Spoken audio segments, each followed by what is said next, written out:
One thing that I have found out about life that I know a lot of people of a particular age can relate to is that wisdom can only come through experience. And we need wisdom. As we go through the years, hopefully we gain a little bit of wisdom, but wisdom is not knowledge, insight, or information. Knowledge, insight, or information is available in a book. Wisdom will never be. Wisdom can only come through experience. And I want to talk to the people who have found themselves throughout life earning experience and wisdom through trial and error, especially in the realm of romantic relationships. How many of us have tried to get together with another human being? We would feel all the hormones and emotions and butterflies and feeling like it was a great connection. And then, however many months or years later, we find out that that's just not the person for us. I wish that we could walk into this world with wisdom, but wisdom can only be gained through experience, and sometimes experience hurts. Sometimes it really, really hurts. Now, if any of you in the world have found themselves to be beating yourself up for a relationship or an experience in the past, and I'm speaking specifically to romantic relationships, if you find that you've beat yourself up, I want you to give yourself some grace.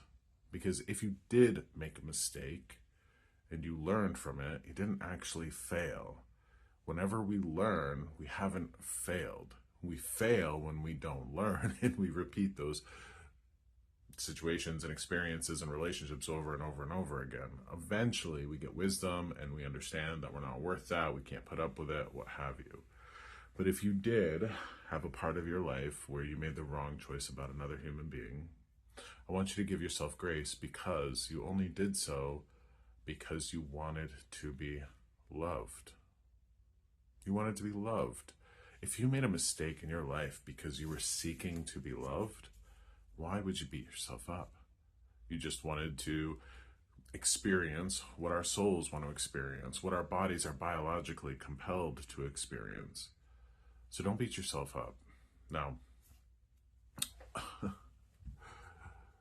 especially for folks who are people pleasers, and they find themselves in relationships with narcissists. And I don't use that word in a pop psychology way. There definitely are some narcissists in this world. I absolutely love my narcissists, the people in my life that I came into relationship with that taught me so much about humans, so much about them, so much about me. And any place that I find myself using the word victim, and I have been the victim of people before, I like to take that word and transform it into the word student. I like to take that word and transform it into the word student. So if you find that you've been victimized, but you learned, take your power back. And also understand, too, that the universe works in really strange ways. One of the things that I've seen, and I think I've even experienced myself, is that I see a lot of times where people come into relationship with others, they have children, and then for whatever reason, they fall apart. You know, that relationship dissolves.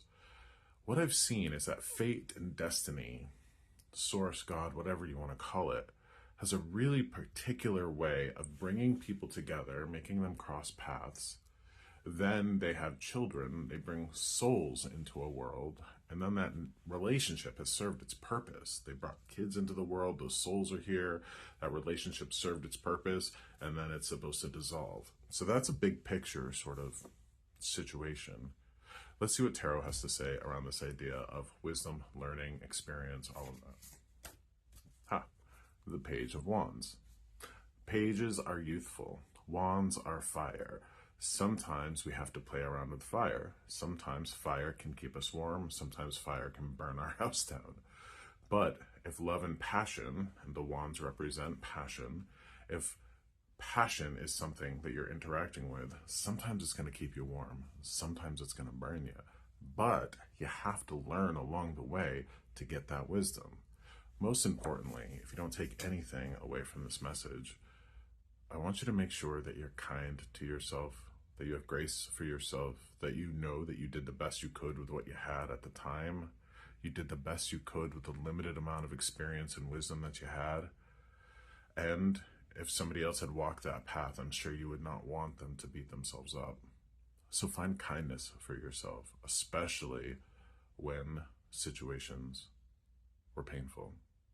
Now, the best advice that my dad ever gave me had to do with driving. When he was teaching me to drive, he told me, well, when you're driving down the road, you look out the windshield, not the rear view. So, you have a life to live, you have a life to create. It should be beautiful.